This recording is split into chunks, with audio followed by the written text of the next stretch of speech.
की तरह आज भी आपके दरमियान जो है वो मैं मौजूद हूँ। मैं नहायत ही मशकूर हूँ bureau chief social media Sarfaraz Rajwar Sahab, vice president Pakistan Peoples Party Sindh, admin team जो कि पूरे इस वक्त जो है पूरे पेज को ऑपरेट कर रही है। और ये सिर्फ एक आदमी की काविश नहीं है, ये तमाम लोग मुश्तरका तौर पर जो है वो एफर्ट्स कर रहे हैं। और अल्हम्दुलिल्लाह जिस तरीके से सक्सेस मिल रही है, मैं उनकी भी तावन का और उनकी जो इस वक्त एक्टिव जिस तरीके से वो काम कर रहे हैं उनको भी खराज तहसीन पेश करता हूँ और उनका भी शुक्रिया अदा करता हूँ। एडमिन टीम के अंदर ख़ास तौर पे ग़ुलाम लगारी साहब का, अब्दुल मतलूब भट्टी साहब का, नवाज राजपर साहब का, राजा रजब जमाली साहब का, जावेद आफरीदी साहब का, कदीर सुमरो साहब का, और महर फैसल का, जुल्फ़िकार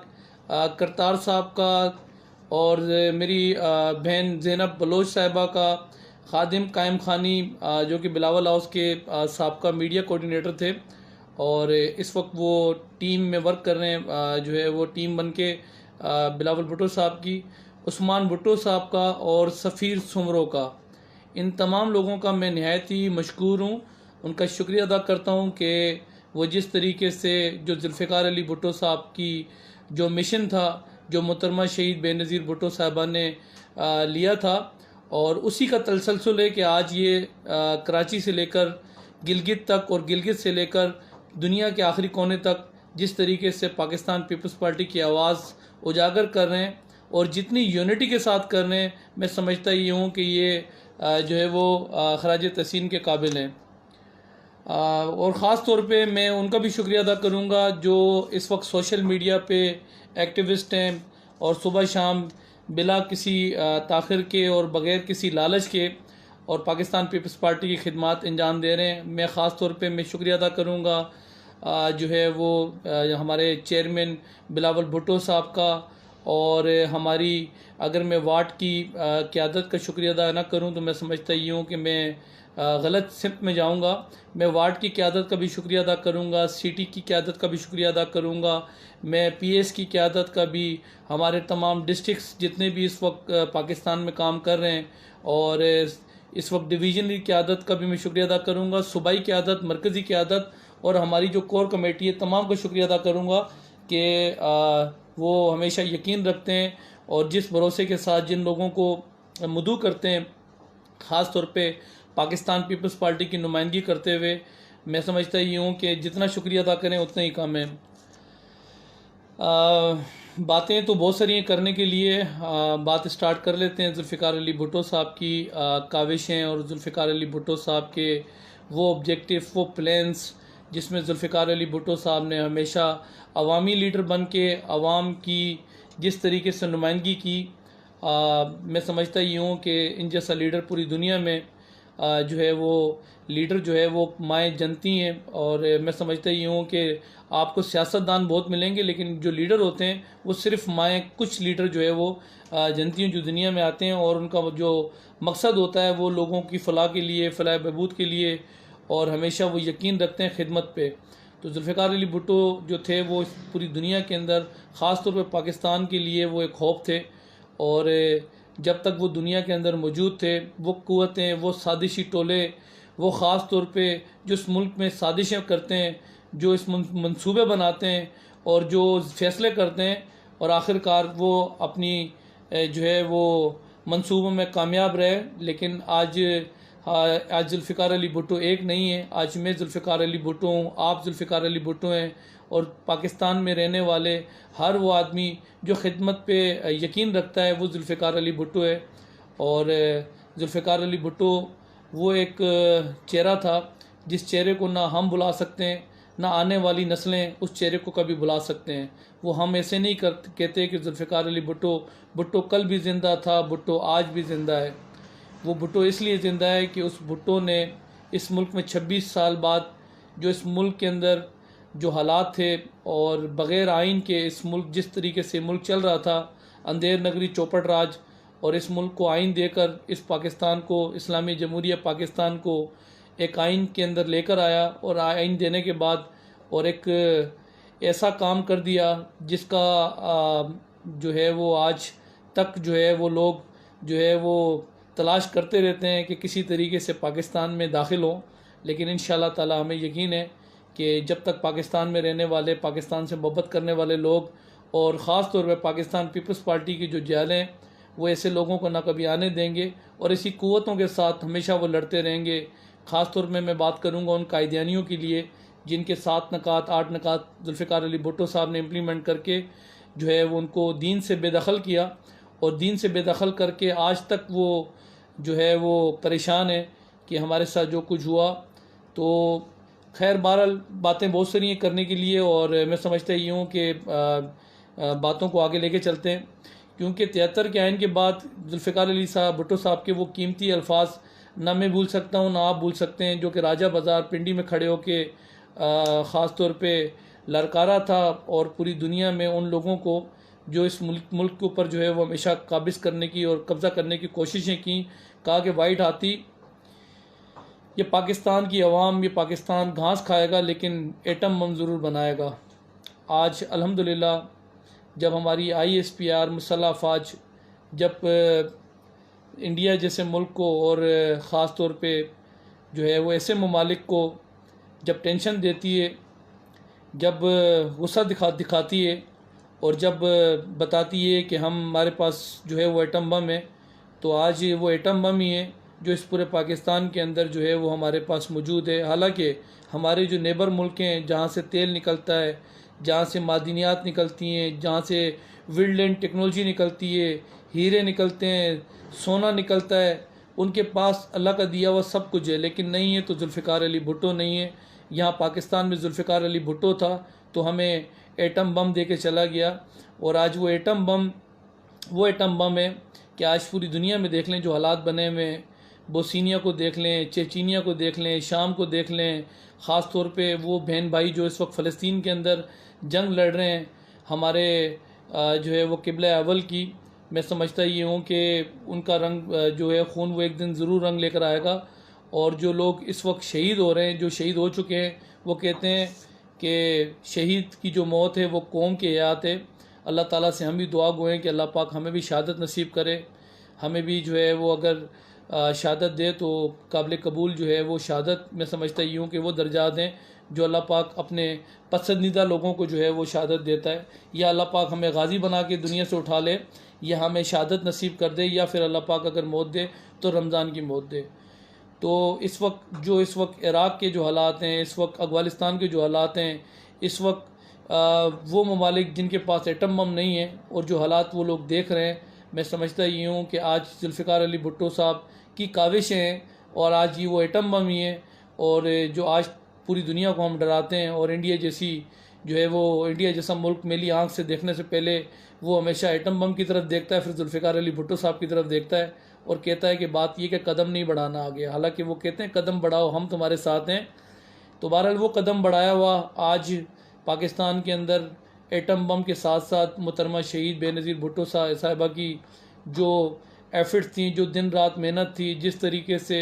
जो है वो डेवलपमेंट फ़ंड और इसी तरीके से मुल्क के अंदर जो हालात थे, उस हालात में रहते हुए जो वसाइल थे, वसाइल में रहते हुए मसाइल को फेस करते हुए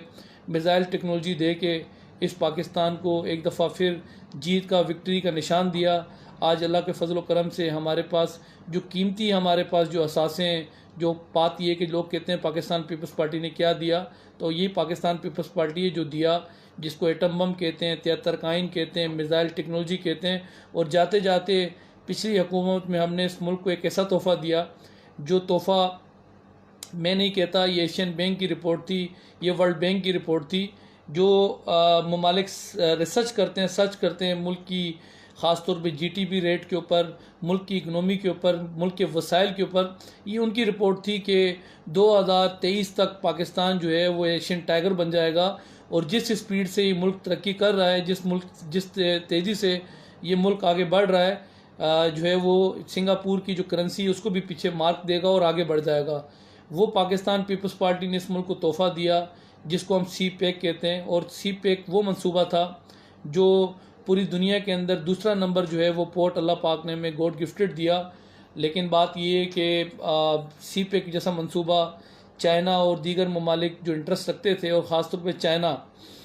जो है वो बड़ी एफर्ट्स की आमरीत ने, और परवेज़ मुशर्रफ ने किसी तरीके से जो है वो सी पैक जैसा मंसूबा साइन करने में कामयाब हो जाए, लेकिन वो नाकाम रहा। उन चाइना को भी पता था, चीन को भी पता था कि ये जो आमरीत के पैदावार जो लोग होते हैं, जो आमरीत पे शप-ए-खन लगा के ख़तकन लगा के ख़ास तौर पे जो है वो शब खून मार के आमरीत पे और आके जमहूरियत पे आके कब्ज़ा करते हैं, इनकी ज़िंदगी थोड़ी होती है। आज देख लें कि उनकी ज़िंदगी कहाँ है। आज दुबई जैसे मुल्क के अंदर, और जिस तरीके से रसवाई पूरी दुनिया के सामने परवेज़ मुशर्रफ ने उठाई, और परवेज़ मुशर्रफ ने उठाई, मैं समझता ही हूँ कि इसके लिए मर मिटने का मुकाम इतना ही काफ़ी है, क्योंकि बड़े अच्छे कीमती अल्फाज थे। ख़ास तौर पे आसिफ अली जरदारी के जमहूरियत बेहतरीन इंतकाम है, और वो जमहूरियत का रास्ता था जो मोहतरमा शहीद बेनज़ीर ने, उसको पता था कि उसकी जान को ख़तरा है, लेकिन उसके बावजूद भी आवाम के लिए, अपनी पाकिस्तान के लिए, जमहूरियत की खातिर एक सोच लेके, एक नज़रिया लेके जुल्फ़िकार अली भुट्टो का जो मिशन था, मिशन को आगे बढ़ाते हुए इस मुल्क का रुख किया। और उस वक्त उसको पता था कि बात ये कि पाकिस्तान में जाने के बाद जो है वो उनकी जान को ख़तरा है, और जिन लोगों को नॉमिनेट किया उसमें परवेज़ मुशर्रफ, परवेज़ इलाही, और कुछ अरसे पहले जो है वज़ीर दाखिला जो है वो उसमें नॉमिनेट किया दरख्वास्त के अंदर एजाज शाह, जो कि मौजूदा इस वक्त जमहूरियत के नाम पे जो आमरीत जो है वो पल फूल रही है, और जिस तरीके से आमरीत उनको इस्तेमाल कर रही है, और उन्हीं लोगों ने बात ये कि उन्हें उससे वज़ीर दाखिला रखा। खैर बहरहाल वो वक्त का तकाजा, और वक्त जो है वो जल्द जो है वो इंतकाम की तरफ जाएगा। आज जो इस मुल्क के अंदर जो हालात बना दिए गए हैं, जो हालात इस वक्त बन गए हैं इस पाकिस्तान के अंदर, सी पैक जैसे मंसूबा देने के बाद जिस तरीके से चाइना अपनी तगारियाँ, बेलचे और अपनी मशीनें उठा के वापस जा रहा है, क्योंकि मंसूबे के अंदर जो हमारी पहली शिक थी वो तहफ़्फ़ुज़ था, और तहफ़्फ़ुज़ उन्हें पता था कि बात ये है कि आमरीत कभी उनको तहफ़्फ़ुज़ नहीं दे सकती। और मैं समझता ही हूँ कि चौकीदारी के काबिल होते हैं, और कभी भी मालिक बनते हैं तो नुकसान मुल्क का होता है। तो इस मुल्क के अंदर जो सी पैक जैसा मंसूबा, जो हमारा पहली शिक थी, उनके साथ हमारा मायदा था कि हम आपको तहफ़्फ़ुज़ देंगे, सिक्योरिटी देंगे, और सिक्योरिटी उनको दी अल्हम्दुलिल्लाह। जब तक सिक्योरिटी दी अल्हम्दुलिल्लाह, बात ये है कि वो सी पैक बड़ी तेज़ी से चलता रहा। अक्सर लोग नादान, ख़ास तौर पे दीगर जमातों से ताल्लुक़ रखते हैं, PMLN के लोग ये समझते हैं कि सी पैक जो है वो नवाज़ शरीफ ने इस मुल्क को तोहफ़ा दिया। ना तो नवाज़ शरीफ ने वो सी पैक का तोहफ़ा दिया, ना तो जो है वो एटम बम, जिसको वो समझते हैं कि वो एक आर्डर के ऊपर उन्होंने चला लिया और कहते हैं कि उन्होंने तोहफ़ा दे दिया। ये वो तोहफ़े थे जो पाकिस्तान पीपल्स पार्टी ने अपने दौर में दिए, और जिस वसाइल में दिए वो वसाइल भी हमारे पास थे। सी पैक जैसे मंसूबे के ऊपर जिस तरीके से इस वक्त मौजूदा हुकूमत ने बेड़ा गर्क कर दिया है, जिस मकसद के लिए हुकूमत इस मुल्क पे नाजिल हुई है, उनके जो मेन ऑब्जेक्टिव हैं उसमें आस्ते आस्ते वो कामयाब होते जा रहे हैं। जिस तरीके से सी पैक का खाना ख़राब कर दिया है, और जो है वो कश्मीर को उठा के जो है वो हैंड ओवर कर दिया इंडिया के, और जिस तरीके से वो इस वक्त अपनी काबीना के अंदर लोगों को दाखिल कर रहे हैं, ख़ास तौर पे वो कायदानी जिनको इस मुल्क से दरबदर किया था, और दरबदर करके आज तक वो दरबदर ही हैं, और कायदानियों को जिस तरीके से मुल्क पे दोबारा लाया जा रहा है। और चौथा जो इनका मंसूबा है, वो मंसूबा भी 5 मंसूबे इनके जो मैं देख रहा हूँ, मेरी जो सियासी जो है वो तरबियत कह दें, या मेरी सियासी जो है वो तालीम कह दें, उसके मुताबिक चौथा इनका ऑब्जेक्टिव जो होगा वो इसराइल को किसी तरीके से एक्सेप्ट करना होगा, और 5वां एटम बम को बंद करके ताले लगा के और पेटी में बंद कर देना इनका मंसूबा होगा। 2-3 में कामयाब हुए हैं, लेकिन इंशाअल्लाह ताला इनका जो टकराव है वो पाकिस्तान पीपल्स पार्टी के साथ है, वो किसी चलती फिरती जमात के साथ नहीं है। वो पार्टी जो जमहूरियत की खातिर, जमहूरियत की बका की खातिर इस मुल्क की कुर्बानी है, इस मुल्क को जो है वो लीडरों की शक्ल के अंदर दी हैं, चाहे वो जुल्फ़िकार अली भुट्टो हो, या फिर मोहतरमा शहीद बेनज़ीर भुट्टो, या शाहनवाज़ भुट्टो, या मीर मुर्तज़ा भुट्टो। तो शहीदों की दस्तान, भुट्टो ख़ानदान, जो इस पेज का जो है मेन ऑब्जेक्टिव है, जो इसका पहलू है, वो यही है कि हमने अपनी कुर्बानियाँ दी इस मुल्क की बका की जंग लड़ते लड़ते, और आगे भी कुर्बानियाँ देनी पड़ेंगी। तो हम कुर्बानियों से कभी भी नागा नहीं करेंगे, और सीना जो है वो आगे करके सबसे पहले जो हम सबसे पहले अपने सीने पर अपनी गोली खाएंगे, क्योंकि हमने बहुत अपने लीडरों की कुर्बानियाँ दी हैं। इस दफ़ा ऐसा मजाक इस पाकिस्तान के साथ, इस दुनिया के साथ, जमहूरियत के साथ इंशाअल्लाह ताला ना होने देंगे और ना हो पाएगा। क्योंकि जो हमें आखिरी का वक्त हमें मिला, ख़ास तौर पे पाकिस्तान पीपल्स पार्टी को ख़ास तौर पे 5 साल मिले, इन 5 सालों के अंदर जो हालात हमें बना के परवेज़ मुशर्रफ दे गया, जिस तरीके से अहले तशियों के साथ जुल्म हुआ करता था इस पाकिस्तान के अंदर, जिस तरीके से ड्रोन बलूचिस्तान के अंदर आके जो है वो बम्बिंग करते थे, और जिस तरीके से इस मुल्क के अंदर, इस मुल्क के असासे जो है वो भुट्टी साहब को, अकबर भुट्टी साहब को जो है वो शहीद कर दिया गया। लाल मस्जिद वाले मामलात के अंदर नौजवानों को, बुज़ुर्गों को, हमारी बहनों को, बच्चों को शहीद किया गया। और इस मुल्क के अंदर जिस तरीके से परवेज़ मुशर्रफ जो है वो ब्लैक वाटर भर के चला गया, और ऐसी क़ुव्वत, ऐसी ताकत जो पाकिस्तान पीपल्स पार्टी को जो है वो ख़त्म करने के लिए बनाई गई, MQM को ताकत दे के गया, इन ताकतों के साथ लड़ते हुए और जो है वो तहफ़्फ़ुज़ देते हुए, सिक्योरिटी इदारों को और आइन को बहाल करते हुए, पाकिस्तान की खिदमत करते हुए, पाकिस्तान को एक बड़ा तोहफ़ा CPEC आसिफ ज़रदारी ने दे के ये जो है वो एक रवायत कायम की कि 5 साल हमेशा, अब जो भी हुकूमत आएगी 5 साल अपने कंप्लीट करेगी, सिवाय उस क़ुव्वत के जो चोर दरवाज़े से आएगी, और चोर दरवाज़े से आने वाली जो क़ुव्वत हैं वो जल्द इंशाअल्लाह ताला अपने घर को रवाना होगी। उसी का तसलसल था हमारे 5 साल का, जिसको मियां मोहम्मद नवाज़ शरीफ अपने 5 साल कंप्लीट करके गया। और तीसरा जो टर्नओवर जो आया है इस वक्त तहरीक इंसाफ का, वो कहते हैं IEI और PTI, पोस्टमार्टम का टाइम बाद में होगा, तहरीक इंसाफ का पहले बात हो जाए इस वक्त ख़ास तौर पे CPEC के ऊपर। तो मैं आज इस प्लेटफॉर्म के तहफ़्फ़ुज़ जो है वो इस प्लेटफॉर्म से मैं रिक्वेस्ट करूँगा अपने इदारों को कि खुदा के वास्ते कि ये वो हुकूमत है जिनको आप जो है वो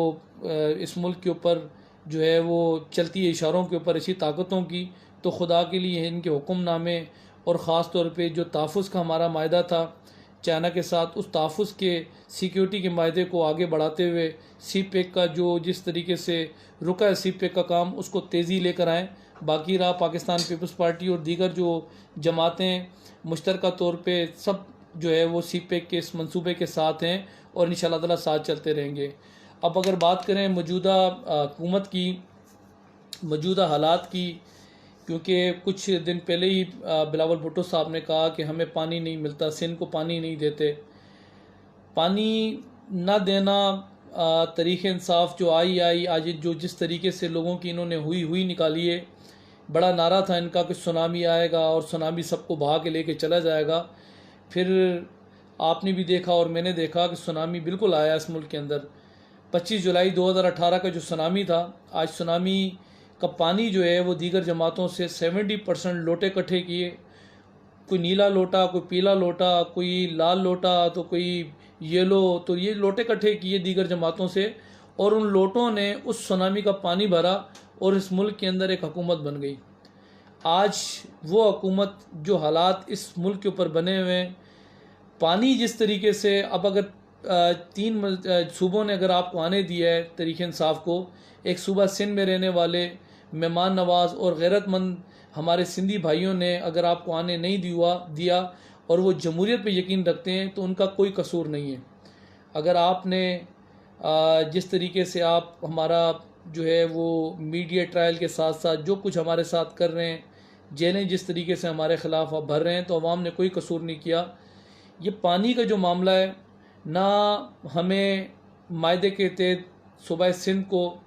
एक तकलीफ़ जो इनको एक सूबा सिंध ने नहीं आने दिया, हमें मंसूबे के तहत, हमारे मायदे के तहत, हमारे एग्रीमेंट के तहत हमें पानी नहीं मिलता। ना हमें सूबा सिंध को गैस जो है वो सूबा सिंध को वो जो सूबा जो एक आइन और कानून लिखा हुआ है, उस कानून के तहत जो वसाइल जो सूबा निकालेगा, सबसे पहले उस वसाइल का हक उस सूबे का होगा। आज 72%, 70%, 80% तक जो सूबा गैस निकाल के देता है, और जो सूबा इनको जो है वो गैस देता है तो पूरे पाकिस्तान में जाता है। आज सूबा सिंध की गैस की सूरत हाल ये है कि सूबा सिंध का कैपिटल कराची के अंदर सर्दियों में तो हमने सुना था गैस जाता है। ये पहली नाअहल हुकूमत इस मुल्क में मुसल्लत हुई है कि गर्मियों में भी इन्होंने गैस बंद करना शुरू किया, और आज भी सूरत हाल ये है कि सुबह नाश्ते के टाइम गैस चला जाता है, रात के टाइम गैस चला जाता है, दिन में जो है वो पता नहीं गैस कहाँ से ये लोग जो है वो भिजवा देते हैं सुबह सिंध की तरफ, लेकिन बाललनाह में गैस दिया जा रहा है। और मंसूबे इस मुल्क के ऊपर ऐसे ऐसे पाकिस्तान पीपल्स पार्टी के ख़िलाफ़ बनाते हैं कि मैं समझता ही हूँ कि एक मजाक एक इस मुल्क के साथ चल रहा है। कभी आते हैं हमारे जजीरों पे आके कब्ज़ा करने की कोशिश करते हैं, वो जजीरे जिसके लिए इन्होंने दरख्वास्त दी सिंध हुकूमत को, पाकिस्तान पीपल्स पार्टी के हम जो जजीरे हैं, जो आइलैंड हैं, हम उस पर काम करना चाहते हैं। हमने इनको इजाज़त दी पाकिस्तान पीपल्स पार्टी की सिंध हुकूमत ने कि आप आएँ, बिल्कुल आप काम करना चाहते हैं, आपके वसाइल हैं तो आप आके काम करें। जब हमने इनसे पूछा कि बात ये कि काम क्या करना है, तो इन्होंने हमें जवाब देने से बिल्कुल मना कर दिया कि बात ये कि वो हमारे जजीरे, हम आपको क्यों बताएं हमने क्या काम करना है। वो भाई हम भी चाहते हैं आप काम करें, लेकिन आप खुदा के लिए, हमने इनको एक समरी सेंड की थी और समरी में वो जो चीज़ें थी, जो माहीगीर हैं, माहीगीर जो समंदर में चले जाते हैं, उनको नहीं पता कि उनके बॉर्डर्स क्या हैं, उनकी लिमिट्स क्या हैं, उनकी हदूदें क्या हैं, और वो इंडिया के पास चले जाते हैं और इंडिया उनको जो है वो जेलों में भेज देता है। कई सालों से लोग जो है वो माहीगीर जेलों के अंदर बंद हैं। तो खुदा के लिए उनके जो ख़ास तौर पे शिप हैं, उनके जो बेरी जो जहाज़ जो चलते हैं, उनके जो कश्तियाँ हैं, उनके अंदर जो है वो रडार सिस्टम लगाया जाए। कम से कम बात ये कि वो राब्ते में रहें कि हम उनको बताएं कि आपकी हदूद क्या है। हमने इनको दरख्वास्त की थी कि खुदा के लिए जो है वो ट्रैकर सिस्टम उनकी कश्तियों में लगाया जाए ताकि हम उनको ट्रेस कर सकें, ताकि उनका पता हो कि वो कहाँ मौजूद हैं। तो दूसरी इनको हमने रिक्वेस्ट की थी कि दरख्वास्त की थी कि जो माहीगीर समंदर के किनारे रहते हैं, ख़ास तौर पे इब्राहिम एदरी में अली अकबर शाह गोट है, इसी तरीके से जुमा गोट है, जो सराउंडिंग में रहते हैं, इनके पास इतने वसाइल नहीं हैं। सिंध हुकूमत ने अपने वसाइल पे रहते हुए इनको ज़मीन अलाट कर दी, ज़मीन पर ये मौजूद हैं। अब इतने वसाइल नहीं हैं घर बना सकें, इतने वसाइल नहीं हैं ये जो है वो के इलेक्ट्रिक चोर जो बैठा हुआ है इस वक्त कराची पे मुसल्लत होके, उनसे पीएमटी या उनसे वायर्स ख़रीद के वहाँ बिजली का निज़ाम ठीक कर सकें। इतने वसाइल नहीं हैं कि वो गैस जो है वो अपने घरों तक ले जा सकें। इतने वसाइल नहीं हैं कि वहाँ स्कूल खोल सकें। तो हमने इनसे दरख्वास्त की थी कि सबसे पहले माहीगीरों को आके जो जजीरों पर काम करते हैं और यहाँ से निकलने वाली जो फ़िशिंग होती है, फ़िश जो होती है पूरी दुनिया के अंदर जाती है, और जो चीज़ें समंदर से निकालते हैं वो पूरी दुनिया के अंदर जो है वो जाती है। हमने इनसे दरख्वास्त की कि उनको वसाइल दिए जाएं, उनके स्कूल जो है वो उनके इस जो हमारे जजीरों से वसाइल आएंगे तो उनको वसाइल डिलीवर किए जाएं, उनके गैस के मसले हल किए जाएं, उनके पानी का मसला हल किया जाए, उनका जो है वो बिजली का जो है वो निज़ाम ठीक किया जाए, उनको बेहतर हॉस्पिटल हम दे सकें इस पट्टी के ऊपर जो लोग माहीगीर बैठे हुए हैं। ये वो चीज़ें थीं जो हमने इनके सामने रखी थी। बजाय ये उन चीज़ों पे काम करने के, पहले इन्होंने कहा कि हम आ रहे हैं तो वहाँ जो है वो आइलैंड बनाएंगे, पहले फिर कहने लगे हम DHA वहाँ कायम करने आ रहे हैं। तो DHA बनाने आ रहे हो, आइलैंड बनाने आ रहे हो, खुदा के वास्ते इनको क्या देंगे आप। तो ये भी इन्होंने मंसूबा रचा इस सिंध हुकूमत के ख़िलाफ़, और जिस तरीके से मंसूबा बना के आइलैंडों पर कब्ज़ा करने की कोशिश की, तो फिर वो बड़े कीमती अल्फाज जो है वो हमें याद हैं मौजूदा वज़ीर दाखिला के, जिसको चपड़ासी नहीं रखते थे ये। उसने कहा कि अगर टफ़ टाइम कोई दे रहा है तो वो CM जो है वो सिंध है, जो इस वक्त हुकूमत को टफ़ टाइम दे रहा है। PDM को तो हम देख लेंगे कि टफ़ टाइम जमहूरी रवायात को रखते हुए कानूनी ताओ पेश और जिस तरीके से कानूनी तरीके से टफ़ टाइम जो है वो सिंध हुकूमत का वज़ीर आला दे रहा है। मैं समझता ही हूँ कि इतना टफ़ टाइम देना जो है वो किसी और में इतनी क़ुव्वत नहीं होगी। अब सूरत हाल क्या है, जजीरों पर कभी आते हैं हमारे वो अस्पताल, कभी हमने डिस्प्रिन की गोली के, इनको ये नहीं कहा कि हमें डिस्प्रिन की गोली के हमें वहाँ से पैसे भिजवा दें, हालांकि अरबों खरबों रुपए के उस पर वसाइल होते हैं, उस पर मसाइल होते हैं, और हमें वसाइल इतना बजट दिया जाता है कि हम कराची हैदराबाद तक पूरा करें। उसमें नगानी आफात को भी फेस करना होता है, उसी के अंदर आलमी वबाओं को भी फेस करना होता है। चाहे वो कोई भी मसला हो जाए, कोई हादसा हो जाए, तो उसमें उसी बजट में रहकर जो है वो सिंध हुकूमत को आगे बढ़ना होता है। लेकिन मैं ना मानूँ वाली ज़िद, वो अस्पताल जो बड़े अस्पताल थे, इनको पूरे पाकिस्तान में कोई अस्पताल नज़र नहीं आए, और सीधा आके उन्होंने अटैक किया जिना अस्पताल पे, सीधा अटैक किया सिविल अस्पताल पे, सीधा अटैक किया अब्बासी शहीद अस्पताल पे, सीधा अटैक किया जो है वो कार्डियो के ऊपर, जो है वो अस्पताल के ऊपर, कि भाई ये हमारे कंट्रोल में दे दें। भाई तुम्हारे कंट्रोल के अंदर हम दे दें, तुम्हारे कंट्रोल में क्यों दें? अगर अच्छे अस्पताल ना हो तो साबका चीफ जस्टिस ऑफ पाकिस्तान जब जिना अस्पताल गया था उसने ख़ुद कहा था कि एक बेहतरीन अस्पताल है और इनाम के तौर पे 1,000 रुपये इनाम दिया। और वही चीफ जस्टिस जो है वो चंदा लेके जो भाग गया इस वक्त पाकिस्तान का, ख़ास तौर पे डेमो पर, और वो KPK के अस्पताल में गया। ये भैंसों का बाड़ा ये अस्पताल है। एक अच्छे अस्पतालों से जो है वो हमें महरूम करने की भरपूर कोशिश की गई। हालांकि ऐसा भी वक्त आया कि हाई कोर्ट के अहकामात और हाई कोर्ट के जो ऑर्डर थे उस पर सिंध हुकूमत ने इनको अस्पताल दिए भी, लेकिन 6 महीने बाद ये अस्पताल छोड़कर ऐसे भागे जैसे गधे के सिर से जो है वो सिंह गायब हुए। ऐसे छोड़कर ये अस्पतालों को छोड़ के भागे। हम उस वक्त भी समझा रहे थे कोर्ट्स को कि खुदा के लिए अगर इनको मशीनें चाहिए होंगी, अगर इनको दवाइयाँ चाहिए होंगी, इनको किसी चीज़ की ज़रूरत होगी तो ये यहाँ से इस्लामाबाद को लिखेंगे और इस्लामाबाद फिर समरी पास करेगा, फिर यहाँ पहुँचेंगी। चाहे वो वेंटिलेटर क्यों ना हो, चाहे वो किडनी की मशीनें हों या और अदवाद हों, जो चीज़ें हमें फास्ट ट्रैक के ऊपर और फर्स्ट ट्रैक पे हमें चाहिए होती हैं, ये चीज़ें इस्लामाबाद यहाँ तक नहीं पहुँचा सकता। फिर भी इन्होंने लिया। जब देखा कि इस पर तो बड़ा पैसा और बड़ी रकम लगती है, और रकम जब लगती है तो वो हम नहीं दे सकते, तो भाग गए। और फिर अब वो उन्होंने वही चीप हरकतें और घटिया हरकतें शुरू की कि ये अस्पताल जो है वो वफाक की जो है वो अलामत हैं, ये अस्पताल जो है वो हमारी मलकियत हैं, तो आए हम आपको अस्पताल भी देते हैं और जजीरे भी देते हैं आपको टफ़ टाइम के साथ। इंशाअल्लाह ताला सारी उम्र याद रखेंगे। एक बेहतरीन एयरलाइन जो ऐसे दौर में ऐसे वक्त के ऊपर एक अच्छा काम किया, आपकी नेशनल एयरलाइन, उसका PIA का जो हेड क्वार्टर है, हेड ऑफिस है, उनकी तमाम उनके यूनिट्स को इन्होंने इस्लामाबाद ले जाने की कोशिश की, यहाँ भी खतकन लगाने की कोशिश की, और जिस तरीके से मंसूबे बनाए, कभी जो है वो पायलटों की शक्ल के अंदर, कभी जो है वो साबका हुकूमतों के ऊपर इल्ज़ामात लगा लगा के अपनी नाअहली कभी ये ज़ाहिर नहीं की कि जब से हम मुसल्लद हुए तो जो हादसात इस मुल्क के ऊपर, जो रेलवे के हादसात हुए हैं, ख़ास तौर पे आज से 1 साल पहले एक प्लेन जो है वो गिर गया,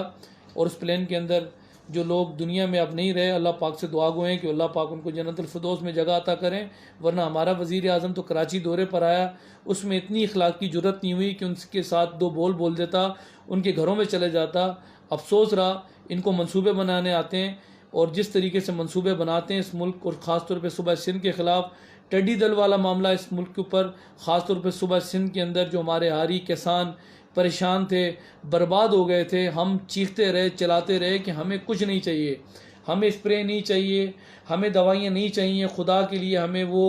जहाज़ दे दें जो स्प्रे ऊपर से कर सकें। और जो इन्होंने जिस तरीके से जो है वो 11 महीने टिड्डी दल के मामलात के ऊपर ले के लोगों को तबाह और बर्बाद होने के बाद वो जो जहाज़ दिए, धक्के से स्टार्ट होके होने वाले जहाज़ ला के शक्कर में खड़े कर दिए। अल्लाह का शुक्र है कि सिंध हुकूमत ने अपने वसाइल में रहते हुए और टिड्डी दल का ख़ात्मा किया। और फिर बारिशों का जो जिस तरीके से आज से पिछले साल हम चले जाएं और 90 साल का रिकॉर्ड बारिशों का टूटा, और वसाइल वही हैं और मसाइल बढ़ते गए, और 90 साल का रिकॉर्ड टूटने के साथ सूबा सिंध में ख़ास तौर पे मीरपुर ख़ास में बहुत नुकसान हुआ। ठट्टा, मातली और इसी तरीके से नवाबशाह, ये जो पट्टी थी बड़ी अफेक्टेड हुई। और सिंध हुकूमत ख़ास तौर पे बिलावल भुट्टो साहब की हिदायत पे, हमारे चेयरमैन की हिदायत पे, तमाम हमारे वज़ीर हैं, मुशीर हैं, हमारे एडवाइज़र्स हैं, जो हमारे ज़िलों के सदूर हैं, जनरल सेक्रेटरीज़ हैं, उस वसाइल में रहते हुए अल्लाह का शुक्र है कि वो बारिशों के निज़ाम को भी क्लियर कराया। और अल्लाह का शुक्र है कि हम उसके अंदर भी शुक्र हुए, वरना ये मनसूबा साज लोग जिस तरीके से ये मनसूबे बना रहे थे बैठ के, कभी ये स्कूलों में चले जाते हैं, वहाँ से भैंस सुबह खड़ी करते हैं और शाम को वहाँ वीडियो बना के निकालते हैं, वीडियो को बताते हैं यहाँ तो भैंसों का बाड़ा स्कूल नहीं है। तो अल्लाह पाक से हिदायत की दुआ है कि अल्लाह पाक इनको हिदायत दे। फिर एक बड़ी ऐसी स्टील मिल जिसमें 10,000 से ऊपर मुलाजमीन रोज़गार पे थे, जुल्फ़िकार अली भुट्टो साहब ने तोहफ़ा दिया ख़ास तौर पे पाकिस्तान को स्टील मिल की शक्ल के अंदर। और जिस तरीके से इन्होंने तबाह और बर्बाद किया स्टील मिल को, 10,000 से लोग ऊपर पूरी दुनिया की मील्स छोड़कर ये सूबा सिंध की तरफ आए, और सूबा सिंध के कैपिटल कराची के अंदर स्टील मिल को जिस तरीके से इन्होंने खतकन लगाया और उनको बेरोज़गार किया, कुछ लाख रुपए का चेक दे के, 19 लाख का चेक लेके उनकी पेंशन भी ख़त्म कर दी गई, और उनकी जो घर थे उनके घर भी उनसे छीन लिए गए, और कहा कि ये कुल मिला के आपको यही हम दे सकते हैं। तो ये जिस तरीके से मंसूबे सूबा सिंध के ख़िलाफ़ बना रहे हैं, इंशाअल्लाह ताला जो है वो वक्त दूर नहीं है ये औलिया की जो है वो धरती, ये माँ धरती इंशाअल्लाह ताला जल्द इनको देखेगी और इंशाअल्लाह पाकिस्तान पीपल्स पार्टी मुहाफ़िज़ है सिंध धरती की, पाकिस्तान की, और इनको अच्छे से जो है वो अपनी ज़िम्मेदारियाँ अदा करने आती हैं और इंशाअल्लाह ताला इसी क़ुव्वतों के ख़िलाफ़ हम लड़ते रहेंगे। अब इस मुल्क पे हम जब बात करते हैं कि आमरीत और जमहूरियत, जब हम जमहूरियत की बात करते हैं तो जमहूरियत पसंद जो लोग होते हैं, जो जमहूरियत से प्यार करते हैं, लगाव रखते हैं, जो जमहूरियत की खातिर जो है वो अपनी जान भी जो है वो देने के लिए तैयार होते हैं। आज आपके तवज्जुह से मैं इस फेसबुक पे बैठकर मैं आप लोगों से सवाल करूंगा, क्या ये जमहूरी हुकूमत इस मुल्क पर जो है वो जो है मौजूद है? अगर ये जमहूरी कुव्वत है तो 25 जुलाई 2018 को ये RDS सिस्टम क्यों बंद किया गया?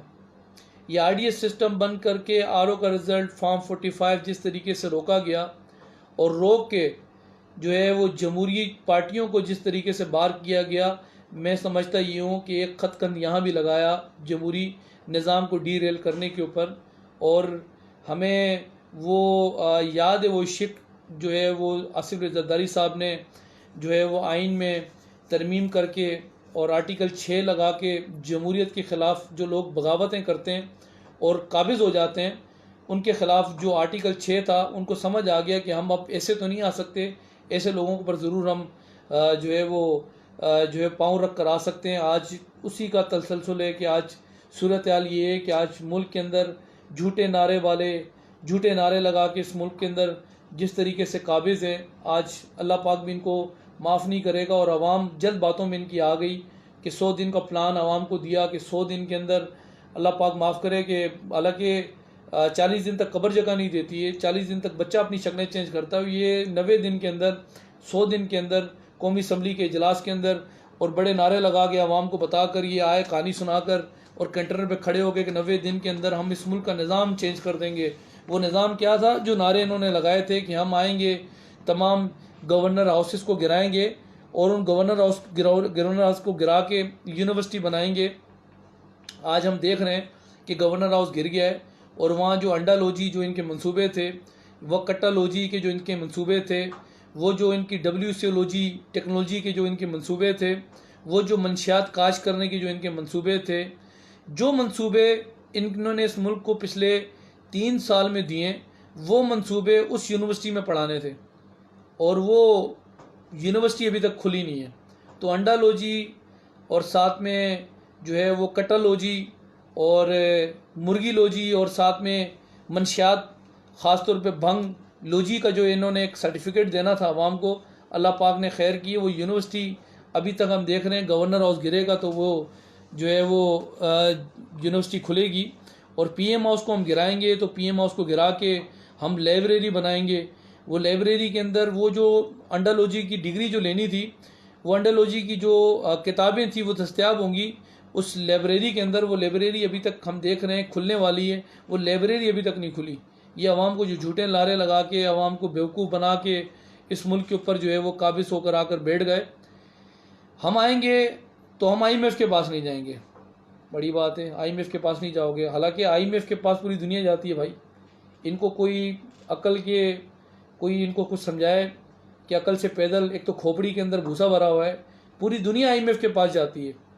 अगर मैं गलत बोल रहा हूँ तो मेरे साथ आके सामने बैठ के मैं प्रूफ रख दूंगा। अमेरिका जैसा मुल्क इस वक्त जो है वो उसने IMF का कर्जा लिया हुआ है। अमेरिका जैसा मुल्क जिसकी 52-54 रियासतें हैं और एक रियासत पाकिस्तान से बड़ी रियासत है, और जो है वो मुल्क, उसमें एक बच्चा जो है इस वक्त $700 का कर्ज हुई है। मतलब $700 उसने कर्जा देना है एक बच्चे ने, इतना कर्जा IMF से लिया हुआ है। ये पहली हुकूमत आई कि हम आएंगे, IMF के पास नहीं जाएंगे, खुदकुशी करेंगे और हम IMF के पास नहीं जाएंगे। मतलब बात ये है कि अवाम ने कहा भाई तो अच्छे नेक लोग हैं, ये IMF के पास नहीं जाएंगे, ये मरना पसंद कर रहे हैं, तो क्या है वज़ीर आज़म साहब गोली मार देंगे अपने आप को और क्या करेंगे ज़्यादा। एक वो बड़ी अच्छी बात है, कादिर पटेल साहब ने कहा था कि ठरे की पिस्तौल है, मतलब वो कहाँ से लेकर आए, चमन से लेकर आ गए हैं, जो चल ही नहीं रही है, जो IMF से कर्जा लेने नहीं जाएंगे, खुदकुशी करेंगे। खुदकुशी तो नहीं की, IMF से दर्जनों बार ये कर्जा ले चुके हैं।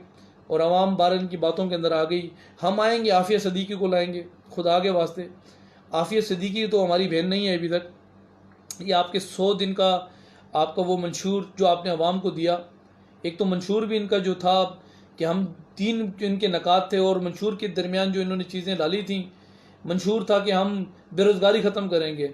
वो मतलब माशाल्लाह जी बड़ी बेरोज़गारी आपने ख़त्म की है। इस वक्त 1 करोड़ 35 लाख लोग बेरोज़गार कर दिए। मैं नहीं कहता, ये असद उमर साहब कहते हैं। हम आएंगे महंगाई ख़त्म करेंगे, अल्हम्दुलिल्लाह सुबहान अल्लाह जी। इतनी महंगाई ख़त्म कर दी है कि इस मुल्क के ऊपर आज से कोई 8 महीने पहले अंडे 240 रुपये दर्जन और मुर्गी का गोश्त 240 दर्जन। आज सूरत हाल ये है कि 540 पे ये मुर्गी ले गए, मुर्गी ले जाके ला के खड़ी की। और सूरत हाल कहाँ खड़ी की? आज महंगाई की सूरत हाल ये है कि 16 रुपये जो है वो 46 रुपये की चीनी माशाल्लाह सुबहान अल्लाह ले जाके इन्होंने 115 रुपये पे खड़ी की। वो भी बड़ी मुश्किल से मिलती है, उसके लिए भी लाइनें लगानी पड़ती हैं। और 42 रुपये का मतलब सूरत हाल ये है कि वो 8 रुपये का यूनिट बिजली का होता था, वो 8 रुपये का यूनिट इस वक्त 25 रुपये का यूनिट इन्होंने कर दिया। हम महंगाई ख़त्म करेंगे। डॉलर 116 वाला ले जाके इन्होंने 160 पे खड़ा किया और महंगाई हम ख़त्म करेंगे। और डॉलर का इफेक्ट ये पड़ा कि पूरी पाकिस्तान की जो इकनॉमी थी बूस्ट कर गई, बैठ गई और बड़ा गर्क हो गया पूरी इकनॉमी का। जीटीपी रेट 5.8 से ज़मीन पे ले जाके ज़ीरो पे ला के खड़ा किया। हम आएंगे, हम गरीब आदमी इलाज करेगा और अमीर जो है वो टैक्स देगा,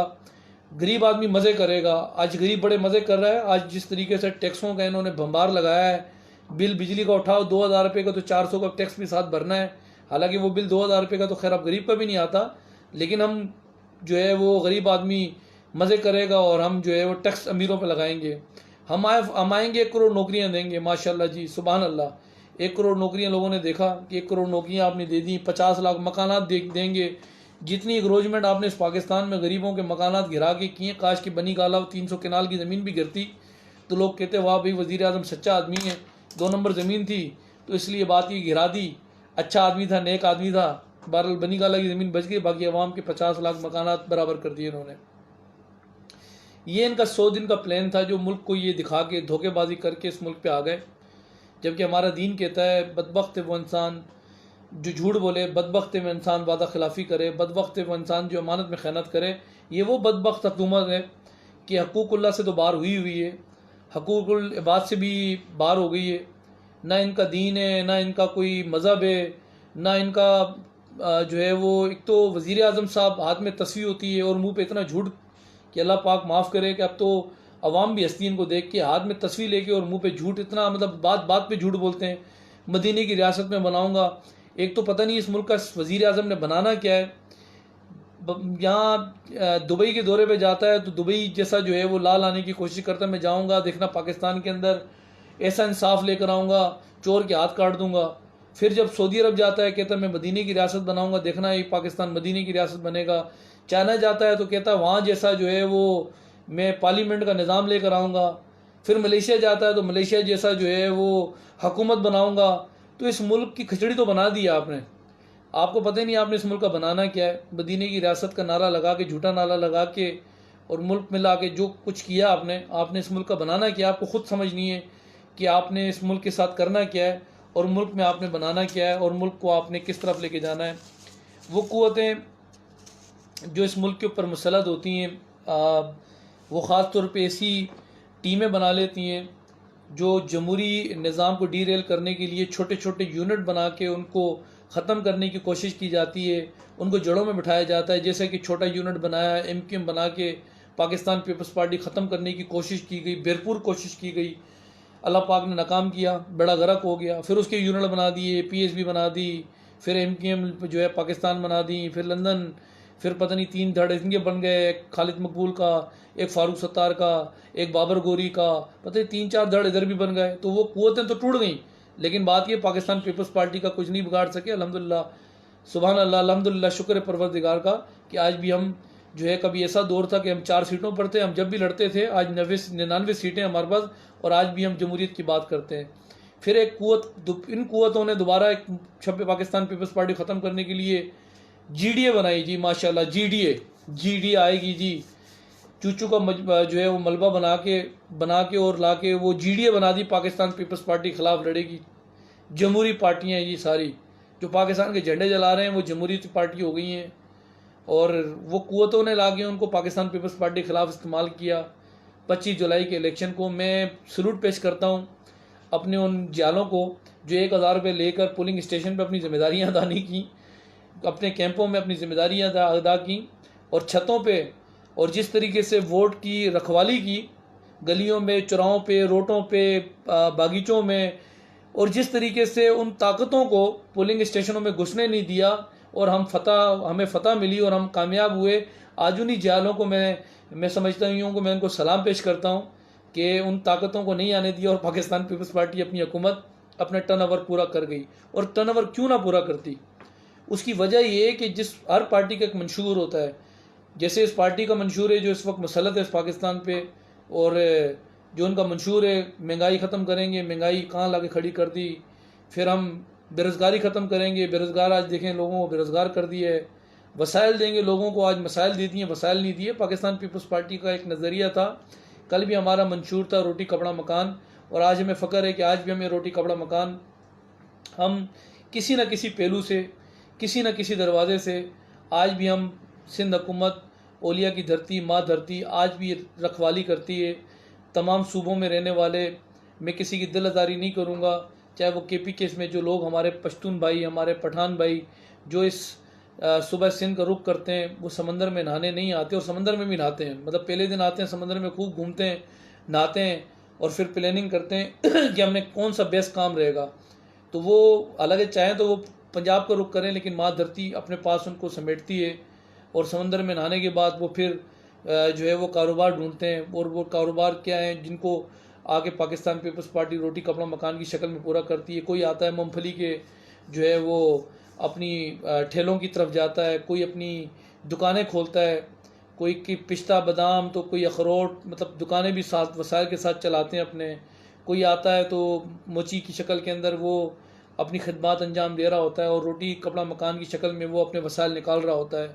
कोई आता है तो अंडा पराठा के होटल खोलता है, चाय का होटल खोलता है। ये सिंध की तरफ रुख करते हैं, और सिंध की माँ धरती इनको वसाइल किसी न किसी शक्ल में देती है। कोई आता है तो वो ट्रक लेता है, रिक्शा लेता है, या फिर बात ये कि बस लेता है और सिंध के रोडों पे चलाता है, और रोड में चला के अपने वसाइल पूरे करता है। तो कोई आता है, कोई चौकीदारी की नौकरी करता है, जो अपनी ज़िम्मेदारियाँ अदा करते हैं। सिंध माँ धरती अपने वसाइल पे रहकर उनको, उनकी जो है वो उनको पूरा करती है,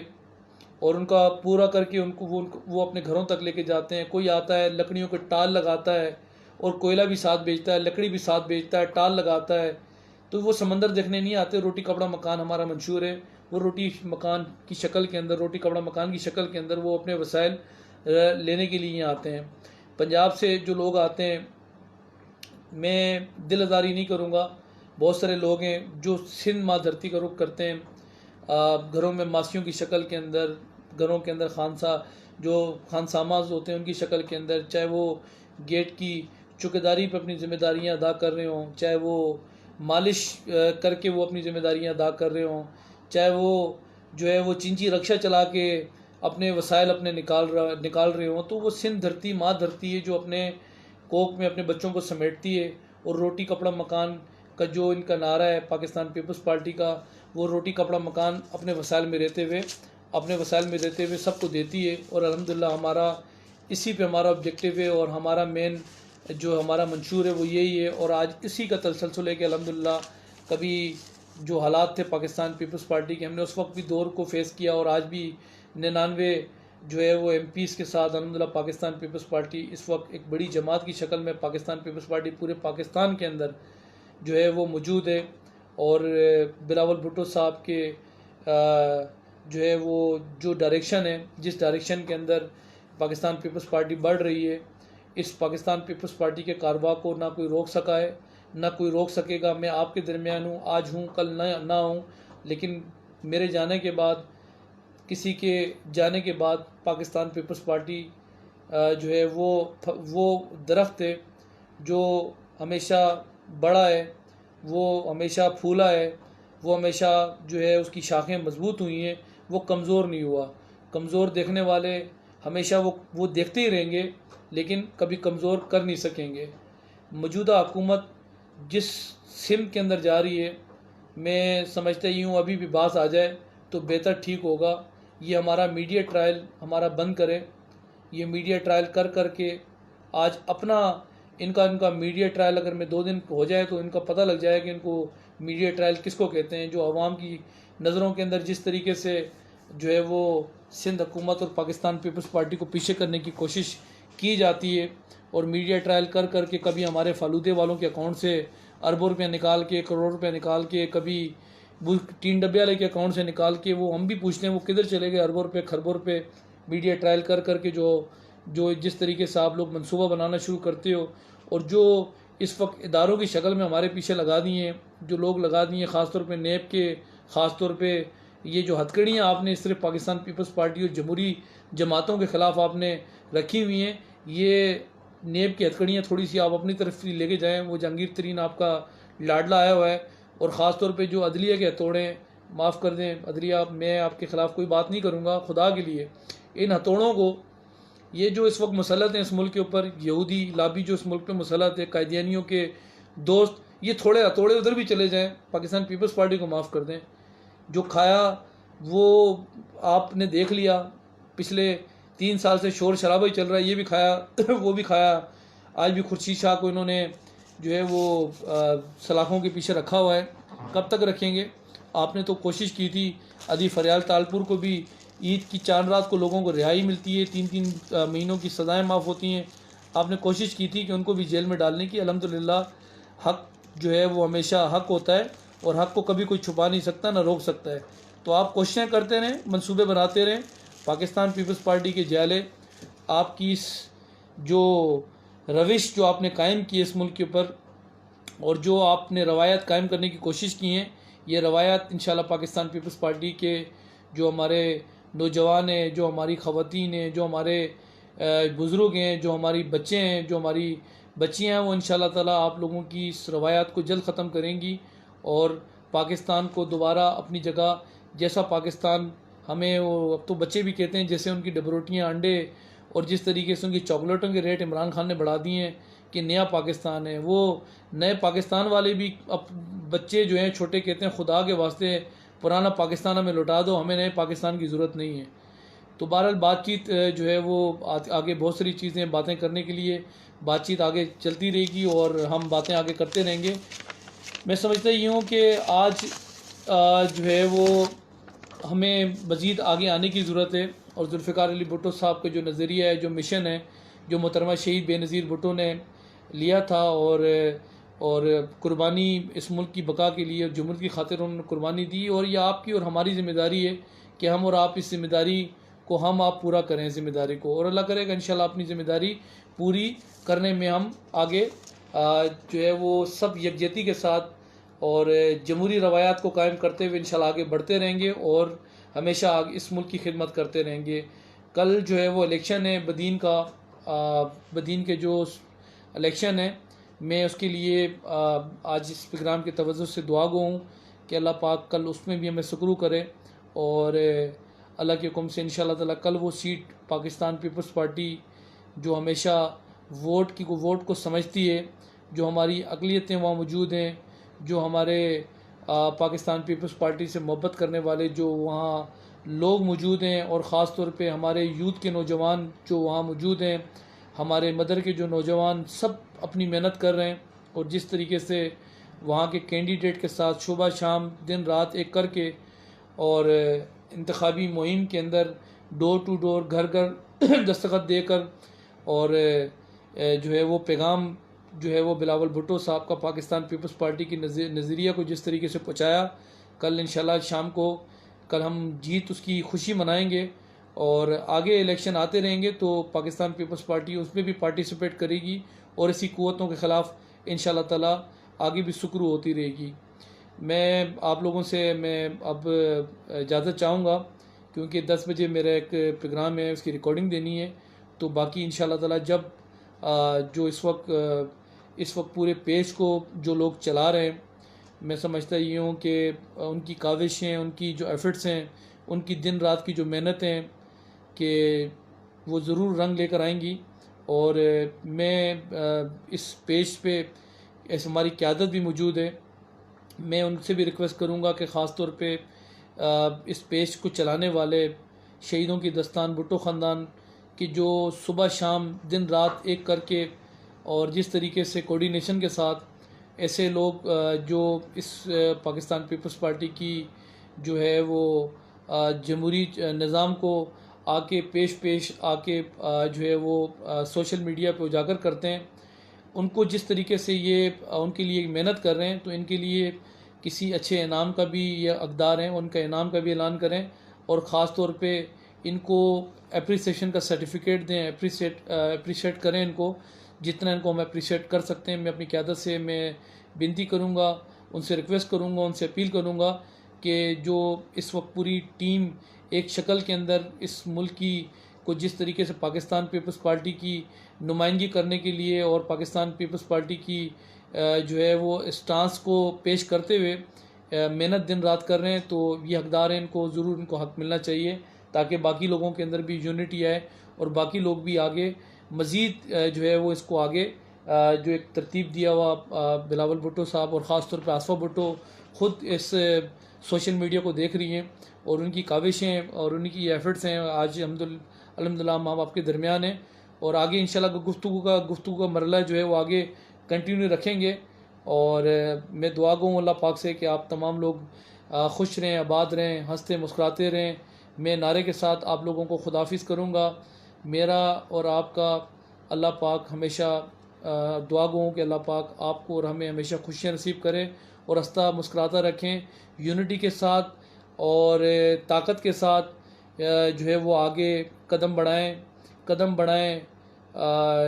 जो है वो हम आपके साथ हैं और इंशाअल्लाह ताला जब तक सूरज चांद रहेगा